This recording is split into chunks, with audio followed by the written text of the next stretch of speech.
Hello, good morning students. In the last class, I explained the balances. What is the balance? Just it is the difference between the sum of credits and sum of the debits. And it has the four types balance. It has the three types: the balance of trade, balance on current account, and balance on capital account. Now, आज मैं continue जो आपको topic कर रही हूँ. It is a very important topic. Clear? हम ये मान के चलते हैं कि the balance of payment. The balance of payment is always balance. It is always balance. But how it is possible? ये कैसे पॉसिबल है? It is a most important topic. इसके बाद आगे हम कंटिन्यू सिलेबस के अकॉर्डिंग पढ़ेंगे. तो अब ये जो स्टेटमेंट है, this can be proved from the following arguments. कुछ आर्गुमेंट्स हैं, पहले आपको वो क्लियर होंगे तब आपको आगे का टॉपिक समझ में आएगा. ठीक है, हम ये मान के चलते हैं कि जो कि ये जो स्टेटमेंट है कि इसको हम क्यों कहते हैं कि it is a right statement. ऐसे कौन से फैक्ट्स हमारे पास जिसपे डिपेंड करती है. The first fact is the BOP is based on the principles of double entry. आप अकाउंट्स में पढ़ते होंगे डबल एंट्री, तो दैट इज वन कि जो बीओपी जो हम मेंटेन कर रहे हैं वो डबल एंट्रीज पे बेस्ड कर रहे हैं. It means according to the each transaction have the double entries. हर ट्रांजेक्शन को डबल उसमें एंट्री की जाती है. The next one, it means each credit and debit entry has its equal size of debit credit entry. Clear? तो obviously दोनों तरफ से इक्वल हो जाएगी. तो according to this, hence the overall balance is zero. Obviously जब double entry होगी तो ऑब्वियसली लास्ट में हम कैलकुलेट करेंगे. आप जैसे अपने अकाउंट्स में भी करते होंगे तो बैलेंस शीट जब मेंटेन करते हैं लास्ट में इक्वल आ जाता है. तो जब इक्वल आएगा तो balance sheet is now balance is a zero. But in the theoretically हम बात करें, थियोरेटिकल तो ठीक है, अकाउंटिंग सेंस में हम जब बनाते हैं बीओपी तो यो इस टाइम पे हमारा लास्ट में जो बैलेंस निकलेगा जीरो. लेकिन प्रैक्टिकल सेंस में करें, it is not true.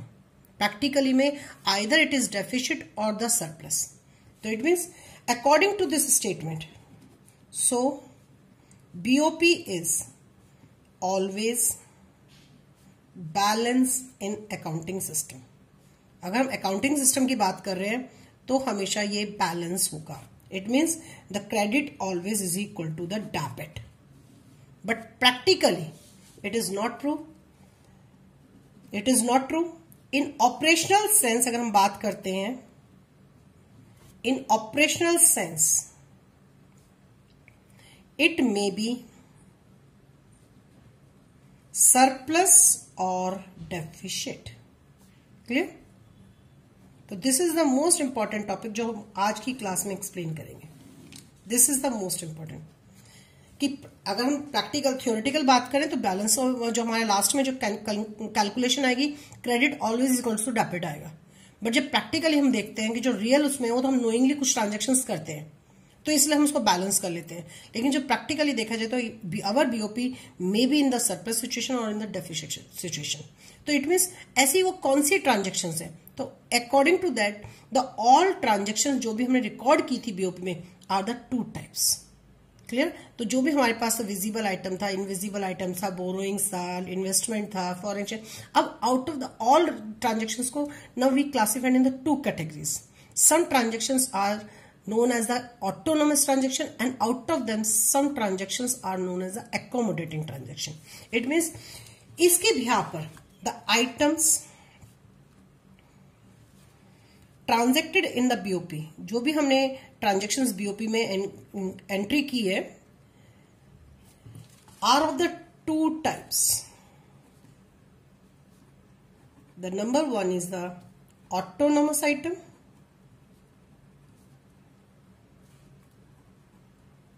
and the second one is the accommodating items. It means all out of the all items, some are treated as autonomous and some are treated as accommodating items. अब ये हमारी class का आज important question है. What is the autonomous transactions and what is the accommodating transaction? This is the most important question. The next question is the most important. कि write a short note on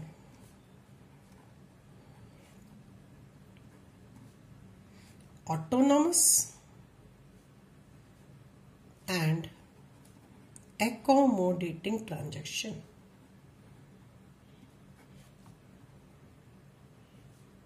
अगर मैं simple language में बोलूं, simple language में, जोन सी transaction the all transaction which are independent that is known as the autonomous and which is the dependent transaction that is known as the accommodating transaction.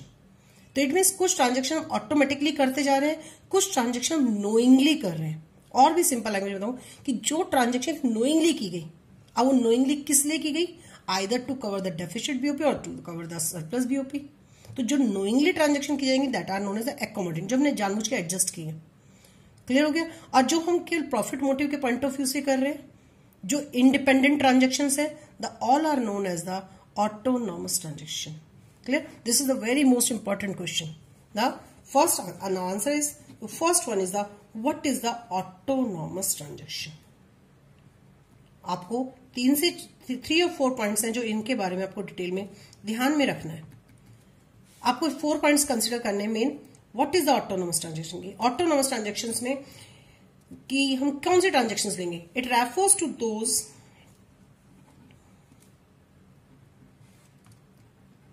International economic transactions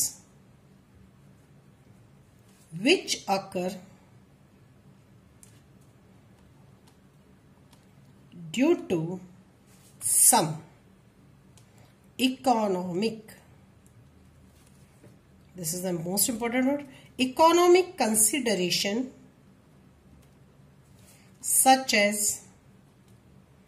profit maximization,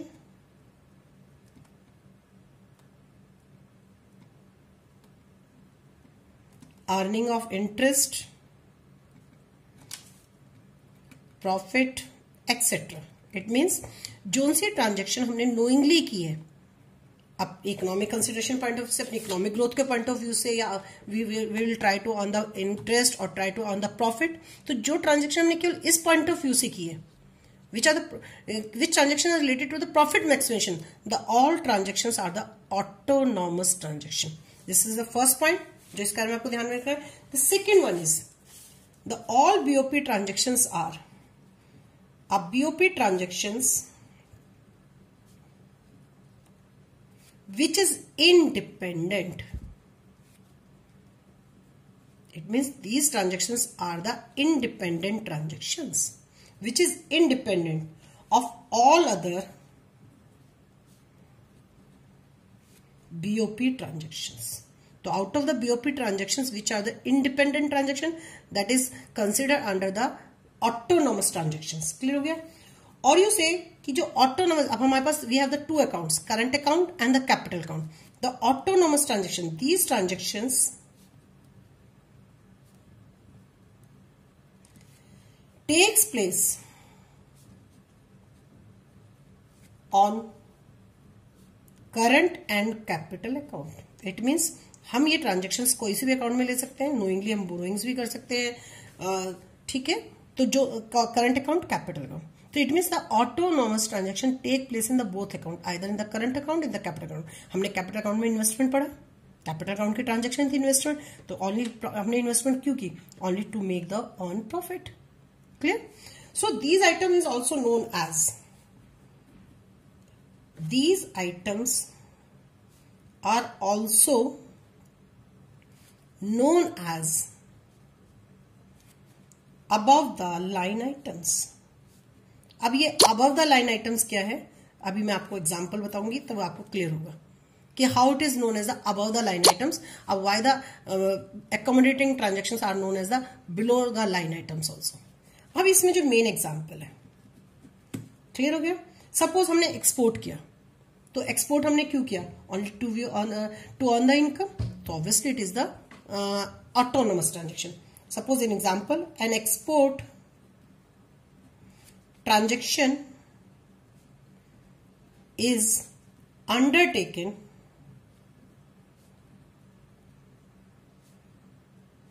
with the view to earn income, not with the view to the meeting the payment problem. हमने किसी payment problem को solve करने के लिए export नहीं किया, हमने केवल एक इनकम को अर्न करने के लिए एक्सपोर्ट किया. या हम दूसरा एग्जांपल ले सकते हैं, the foreign investments are made with the view to the earning profits.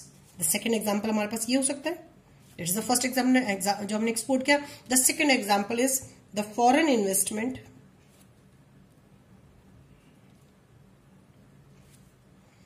Are made with the view to earning profit. ठीक है. सो जो ट्रांजेक्शंस ऑटोमेटिकली हो रही है केवल अपनी कंट्री की इकोनॉमिक ग्रोथ के पॉइंट ऑफ व्यू से, इकोनॉमी को दिमाग में रख के, इकोनॉमिक को माइंड में रख के हो रहा है, या we will want to earn the profit, या we will earn to the interest.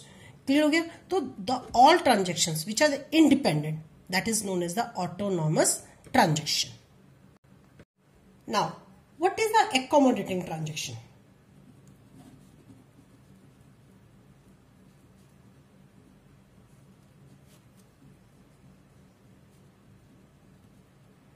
Clear? तो obviously अगर ये autonomous transactions are the independent transaction, तो automatically accommodating transactions are the dependent transactions. अब डिपेंड जो एक बीओपी की आइडेंटिटी को मेंटेन करने के लिए, अगर बीओपी सरप्लस है तो उसको बैलेंस कैसे करना है, अगर बीओपी डेफिशिट है तो उसको बैलेंस कैसे करना है. तो बीओपी की सरप्लस और डेफिशिट को कवर अप करने के लिए, इट मीन्स नोइंगली अब हम ट्रांजेक्शन कर रहे हैं उसकी, ताकि वो बैलेंस आ जाए. If credits are greater than debits, on the other side if credit are less than the debits, तो आइदर इट मीन्स बीओपी में be the surplus situation, BOP में बी द डेफिशिट सिचुएशन. तो अब हमें उसे balance करना है, क्योंकि अभी हमने बोला कि डबल एंट्री सिस्टम है. Accounting theory point of view से देखेंगे तो बैलेंस ऑफ पेमेंट हमेशा बैलेंस होगा. तो अब हमें अगर credit is more than debit है, तो इट मीन्स हमें डेबिट की साइड में एंट्रीज कुछ नोइंगली करनी पड़ेंगी, या हमारे पास क्रेडिट लेस देन डेबिट है तो हमें क्रेडिट साइड एंट्री करनी पड़ेगी. तो अब जो नोइंगली ट्रांजेक्शन कर रहे हैं उसको बैलेंस करने के लिए, ठीक है, जो किसी ना किसी पॉइंट ऑफ व्यू से किया जा रहा है, that is known as the accommodating transaction. It means the all BOP transactions which undertaken to cover deficit or the surplus in the autonomous transactions are called the accommodating transactions. It means accommodating transactions in BOP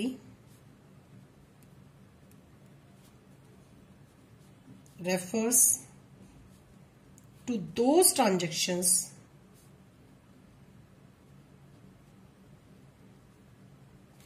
which takes place to maintain the balance in total accounts. Clear? This is the first point, कि to maintain the balance. This is the most important term. Obviously, these transactions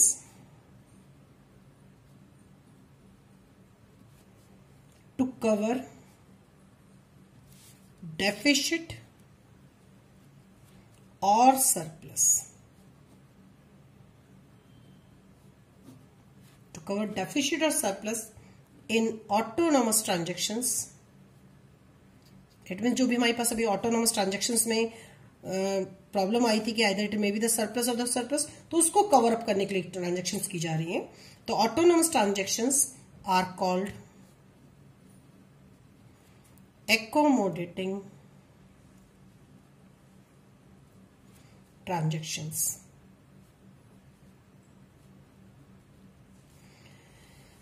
Obviously, these are, or you see that these are the dependent transactions. Clear हो गया? The second one is these transactions takes place only in, this is the important topic, place only on the capital account. ये केवल capital account में इनकी entry की जाएगी, ध्यान रखना इस बात को। Autonomous transactions take place in the both account, either in the current account और द कैपिटल अकाउंट। बट जो ट्रांजेक्शंस हम नोइंगली कर रहे हैं, क्लियर हो गया, अभी एग्जाम्पल से क्लियर होगा, these takes place only in the capital account. This is the main difference between the autonomous and the accommodating transaction. तो obviously due to this reason that autonomous transactions are also treated as above the line items, और जब हम knowingly करेंगे तो उसे below the line items कहेंगे। So these transactions are also known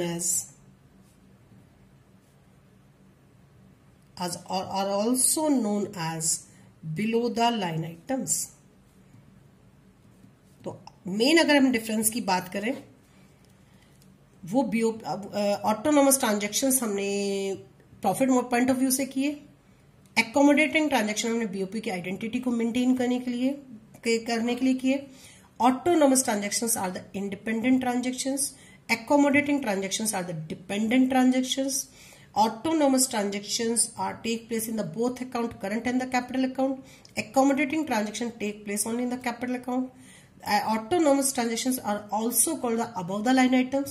On the other side, accommodating transactions are also treated as the below the line items. And now example of the accommodating transactions. Example: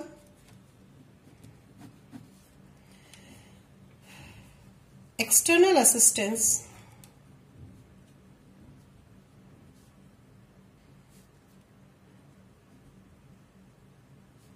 from abroad and borrowings from the